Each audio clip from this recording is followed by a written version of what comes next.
Welcome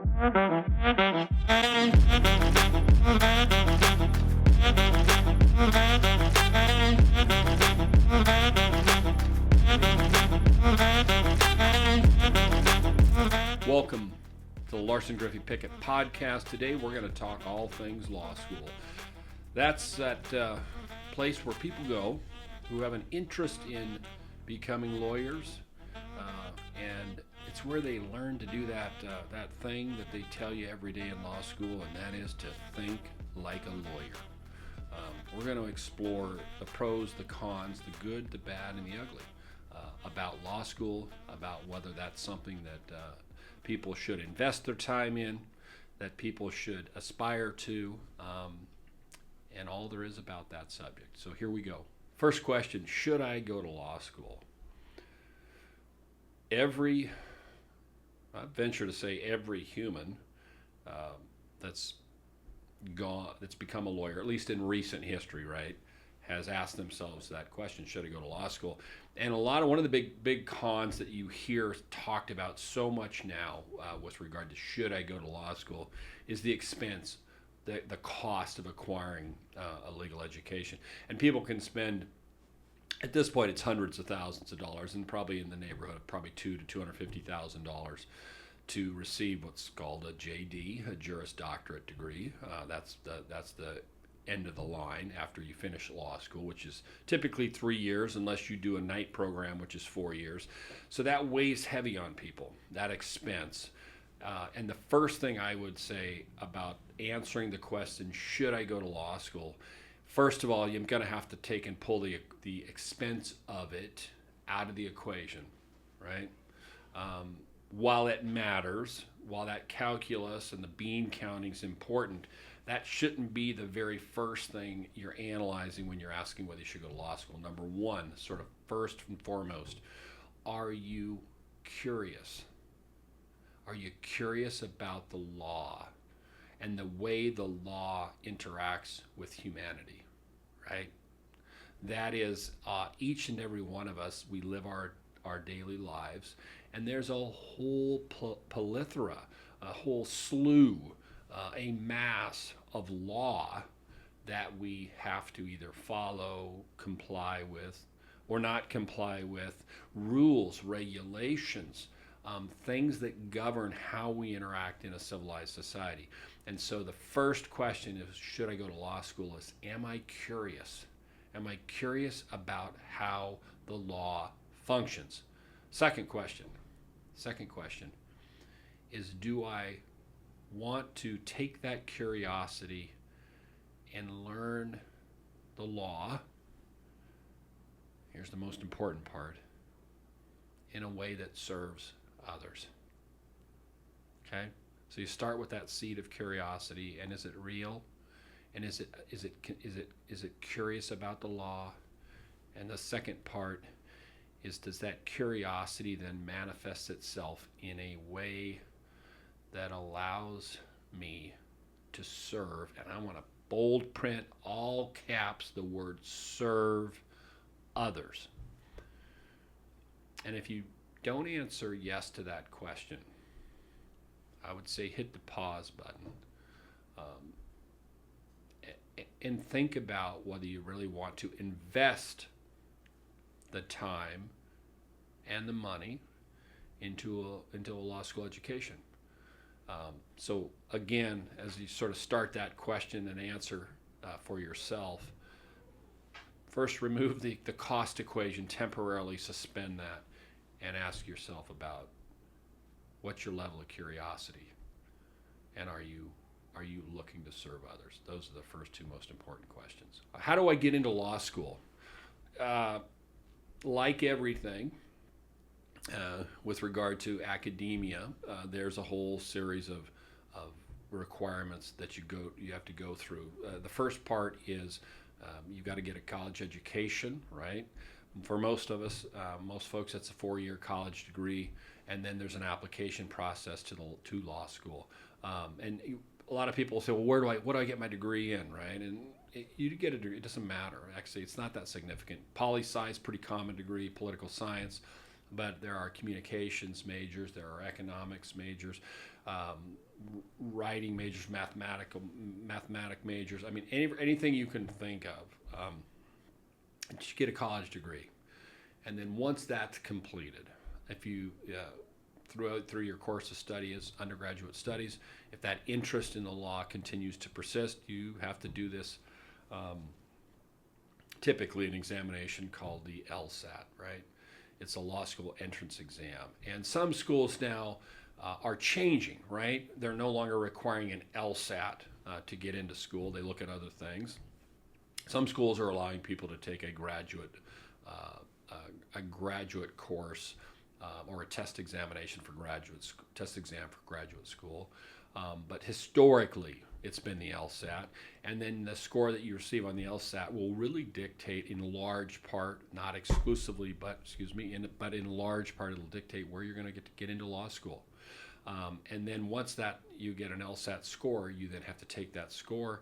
This is all compiled now by agencies that do this work, and then you submit your applications and your LSAT score to a whole variety of different law schools of which you would be interested in going, and that's the first step.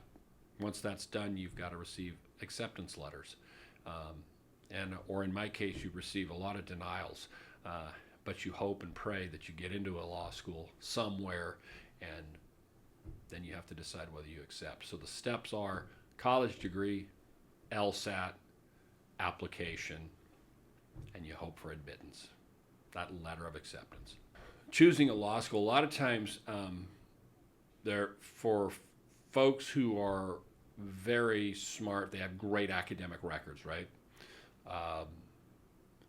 And they have high LSAT scores, high GPAs. There's a narrow number of folks who actually can actually receive admission letters, right? Acceptance letters from various law schools, and then they get to pick and choose, right? Most of us don't get that.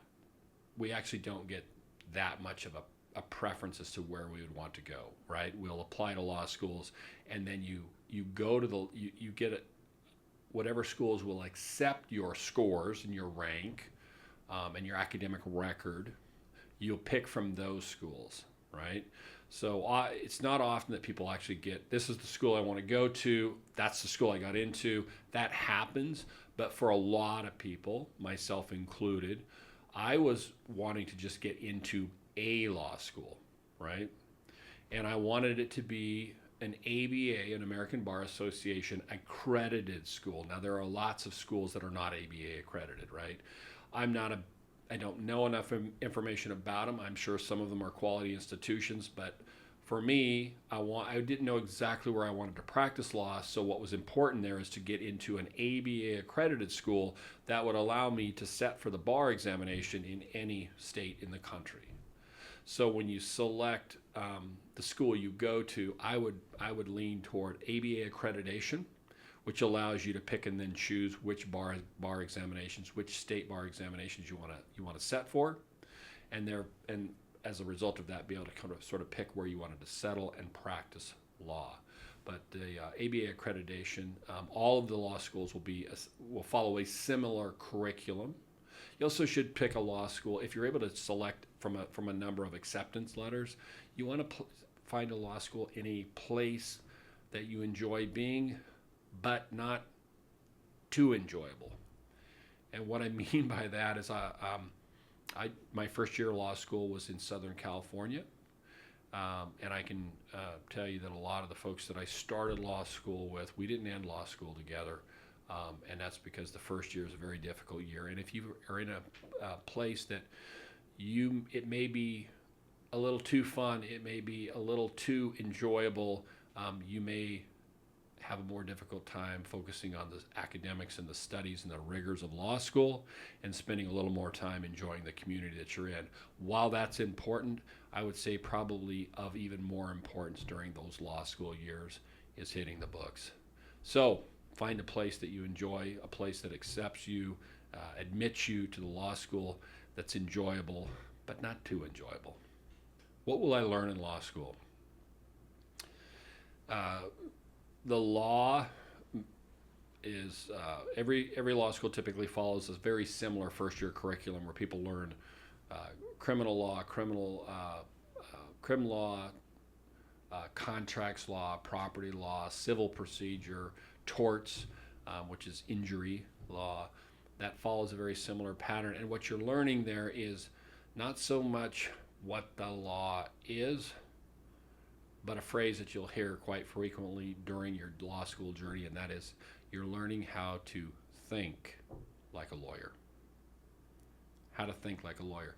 And what that means is that as a lawyer, after receiving legal training, what you will have is the ability to quickly analyze a complex set of facts and details that make up a story, typically about an incident or an issue in somebody's life. And you will be able to then take those facts and apply the law that exists on a given in a given subject matter to those facts. For instance, person A, person B engage in a business together. They agree on a contract. They exchange. They bargain for this contract. They both agree. They put it in writing. This is how we're going to conduct our business.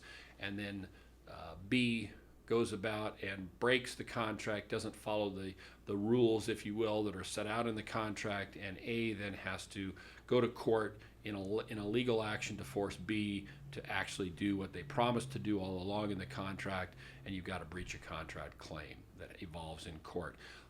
The lawyer, having received training in how to think like a lawyer, would meet with whoever their client is, A or B. They would obtain all the necessary facts, and then in a prompt fashion, they would apply the facts, the law to the facts, and they'd be able to advise A or B, whoever they represented, as to what probable outcomes will be and which course they need to follow so that they're in compliance with the law, and to give them the best chance of resolving this now dispute in their favor. And that's the most important thing law school teaches you, is how to think like a lawyer. When you first hear the phrase, it doesn't mean anything. But after law school and after years of practice, all of a sudden you get it. You go, okay, analyzing complex, sometimes not so complex, set of facts and applying the law to those facts to reach an outcome that allows people to move forward with their life. That's it. Does law school really prepare you to be a lawyer? The law school answer, right? Remember this, if you're in law school, will always be, it depends. It depends. And then you're going to argue both sides of the issue. But in reality, does law school prepare you to be a lawyer? In one sense, yes. And that is having completed your legal education and graduating from law school, you should be actually in that process of now you're beginning your journey of solving complex legal issues as a person who thinks like a lawyer, right? In another regard, it doesn't prepare you. What law school doesn't prepare you for is sort of what I would call the nuts and bolts of daily practice, and that is how do you do particular filings? Where do documents? How are they presented? How are they prepared? How are they filed in a court proceeding? There's a whole host of rules and regulations that you follow depending on the jurisdiction you're in. That isn't really, while you touch on that in law school, it's not the focus of law school. The focus, again, is really training people to think like a lawyer. And for that, law school is very well at preparing people to do that. But the nuts and bolts of practice, those tasks that happen day to day, depending on the area of law a person finds themselves practicing in, those are skills that are learned and experience that is gained over time, over time.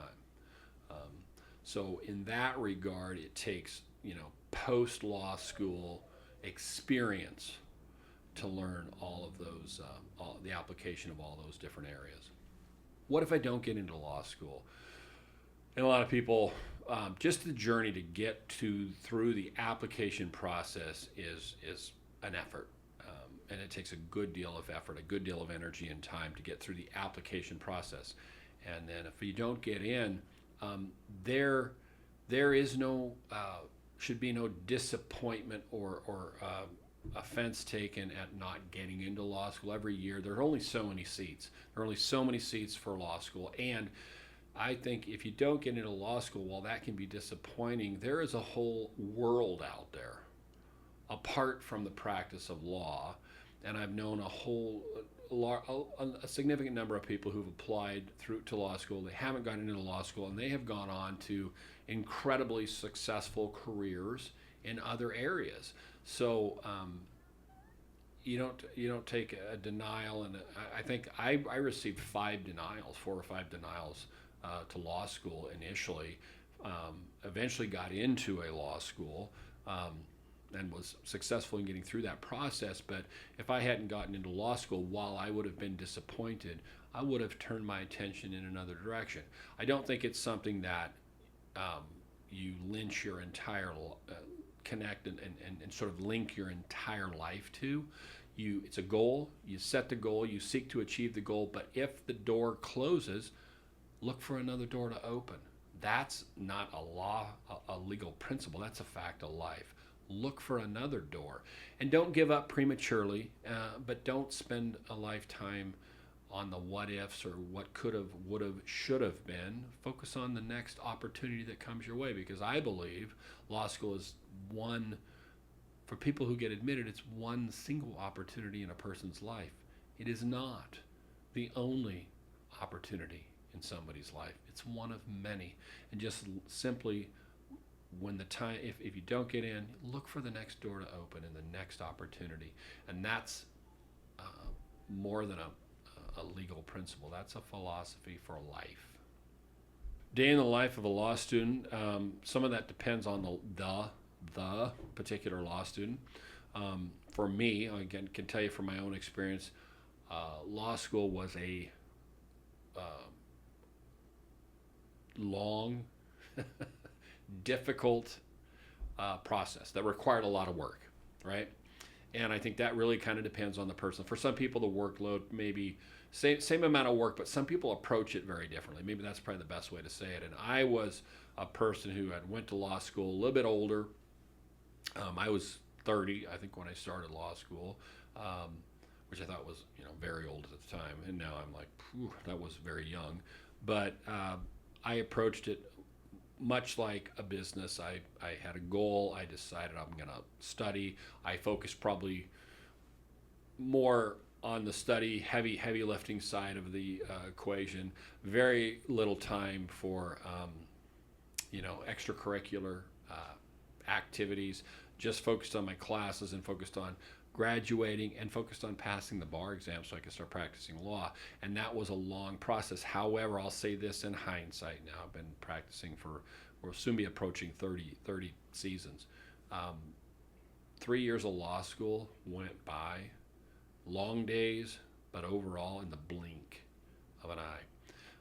And I look back at that time now, while some of those days were difficult and the study was really arduous and it was hard. It wasn't easy for me. And some people will tell you, I did it half asleep. That was not my experience. It was very hard, but I was committed to the process and worked hard to get through it. And I can look back at it now and actually think those were some of the most fruitful times of my life, because I was learning massive amounts of new information about a whole host of subjects that I knew nothing about. Right? I couldn't tell you before law school, I couldn't tell you what the four elements for formation of a contract were. I didn't know the elements of the crime of murder. I didn't know what constituted a tort. I certainly didn't know the procedural mechanism for engaging in litigation and or lawsuits of any kind. I didn't know any of that. And probably more importantly, prior to law school, I knew almost nothing about coming alongside of another human being and guiding them along a really sort of just a difficult and thorny path of a legal issue through to the other side toward resolution. I knew none of that. So really fruitful time to learn all of that, and it goes so quickly. So anybody that's in law school, I would encourage them that while the days may be long and sometimes difficult, the amount of information that you're actually consuming and learning is abundant, it is rich, and it will be a cherished time. What if I graduate law school and I just regret it? Oh, I shouldn't have done this. This was a waste of time and money, and I just completely regret it. What I would encourage people, if that's how they feel after completing law school, they say, oh, I'm in a mountain of debt, and I don't think this is right for me. Stop for a moment, and number one, start and appreciate to the very best of your ability where you sat. There's a limited number of folks who have Juris Doctor degrees, period. And when you have one, it seems like everybody's in that camp, because you probably know a lot of people who have JDs and that have the degrees.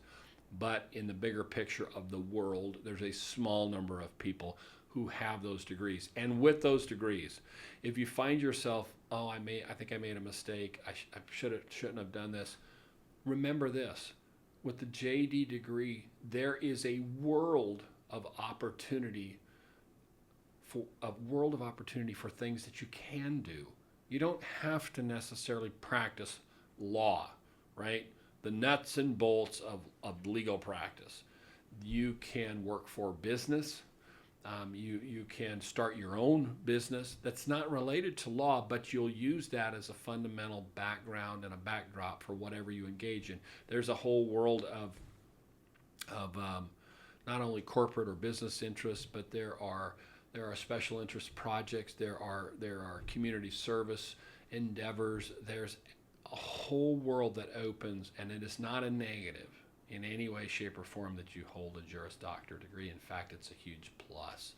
So I would encourage people who have, I know when I graduated law school, my intent was to practice law, and I spent, I think the very first law firm I worked for a small practice, 3 days. This is my first experience practicing law after years of working and getting into law school and then successfully graduating law school and passing the bar exam. My first job, 3 days. I quit. I had a terrible experience. And I thought, oh my goodness, what on earth have I done? I've spent all this time and energy and money. And my first job, I lasted 3 days, and I said, this isn't right. This isn't right for me. And I stepped back, reassessed, redirected, and found that next job. And it was a good fit. And a few years after that, I ended up having my own solo practice. And where I ended up landing is different than what I envisioned initially, but it was actually really, really good. Really hard, but really good. So don't let life will throw us curveballs, and we may end up in a different place than we thought we would end up with our degree, with the JD degree. But ultimately, if you stay on the positive side of things, avoid the negativity that sometimes can swell up within us. Stay positive and stay focused on the hope of goodness in the future, and being able to utilize the skills that you gained in learning to think like a lawyer. And you can apply those same skills in a multitude of different areas that are beyond the practice of law. So rather than being discouraged and hopeless if somebody finds themselves doubting whether they should have done this or not, find encouragement and hope for an even brighter future, because that's what's in store. Not despair and not unhappiness, but hope is definitely the direction you want to push yourself. And sometimes you have to push. It doesn't just happen by accident. We have to choose it, and we have to push toward hope and goodness and joy every single day. Whether you end up in a traditional practice of law, or you end up doing something that's very different and it's non-traditional, it's all, and I specifically go back to the training you receive as a lawyer, it's a massive blessing. I'm a huge proponent, right? I mean, some would say, well, you've drunk the Kool-Aid, right? You went to law school, you've gone this road and you've enjoyed it, but what about, there are people who haven't. I say this, if we're not enjoying what we're doing, then let's choose to do something that's different, but utilize the skills that we've been blessed with, right? And the training that we've been blessed with. Don't abandon them, utilize them to our full potential as human beings. And that's a choice, no doubt about it. I think I want to go to law school, but I'm not 100% sold on the idea. Who should I talk to, or what information should I get to make that decision? So first caution, right? First caution. A lot of people say, well, I'm going to go ask a lawyer. I'm thinking about going to law school. I'm going to go ask a lawyer. There's nothing wrong with that. In fact, it's probably a good idea to talk to somebody that's actually a lawyer who's been through the process. But which lawyer? Okay? You don't want to spend, and this is a fact. This is just a fact of life. Don't spend your time talking to people who are disgruntled and unhappy and negative about life. Okay? There's actually not a lot of value there, right? Seek out people who will give you very factual and honest opinions, but also people who are positive and forward thinking and joyful about life. And the reason I say that is because negativity and joy are contagious. They're contagious. So if you talk to somebody who is a lawyer, for instance, and I've talked to a number of them, and they hate what they do, they are miserable, they are disgruntled, and they see the world as not a half-empty glass, they see it as a completely empty vessel. They're going to give you advice from that perspective, and that is contagious, right? Don't contaminate yourself with that. The world has enough. There are enough disgruntled, unhappy, miserable lawyers, specifically I'm talking lawyers, in it. We don't need any more. We're full up. The bucket of unhappy people in general is full.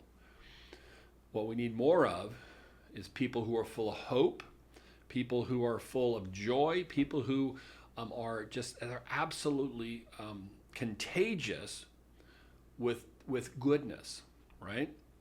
Whether it be lawyers or non-lawyers. But specifically for the person who's not 100% sure they want to go down this road of being a lawyer. Talk to lawyers who are full of hope, because guess what? They're out there. They're out there. And they're going to tell you from the perspective that here's the positive things to think about, and not to ignore anything that's negative or live in some sort of a bubble, because we don't do that.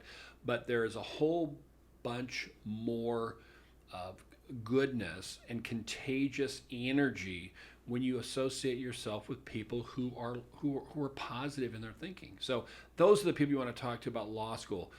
Whatever you do, and you get people send off. They send off literally, like you can sense people in their spirit as you approach somebody and you want to talk to them. And if somebody's you talk to a lawyer and they barely look at you and they tell you how miserable it is and they tell you don't do it, it's the worst decision ever made in your life, you probably should move. Okay, thank you very much, and move on to the next person. But find somebody who's going to focus on the positive things, because guess what you want out of life? You want to focus your life on the positive, right?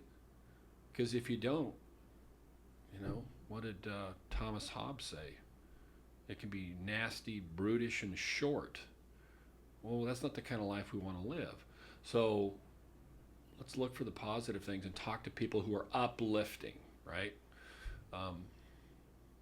That's who you seek your guidance from, because it matters. That's a game changer, especially when you're starting out and you're looking at taking on a new venture in life, like law school, like to train to think like a lawyer, to go down this road of service to others. Because the law can be very difficult. And example, the arena that I work in, personal injury, right, torts, a lot of catastrophic loss, right? And daily, you're working closely with people who have suffered unthinkable, unspeakable tragedy, right? Which can be, for the people who work in that arena, incredibly draining, and it can overcome you with grief, and pain and trauma. And so how do you combat that? You combat that with positive thinking and joyfulness and a desire, a burning desire to serve people who need help. And if you put your focus there, you can walk through the midst of unspeakable tragedy, not unscathed, but aware of what you're dealing with, but your eyes are focused on the end of it, which is healing and restoration through this service to others. If you can do that as a lawyer, you hit a home run. You'll hit a home run every time, right? And those are the things that you need to be thinking about as you kind of start this journey, this thought process of becoming a lawyer. Best lawyers ever, they didn't just become lawyers. They became human beings who hungered and thirst to serve others. Those are the best lawyers that I've ever met, ever, is that they became the very best human being that they could be. And their desire to serve other people was insatiable. It was unquenchable. And they just continue, and they continue for 20 and 30 and 40 and 50 years in service to others. And that's a career. That's not a career, actually. That's a life that's well spent. Well spent.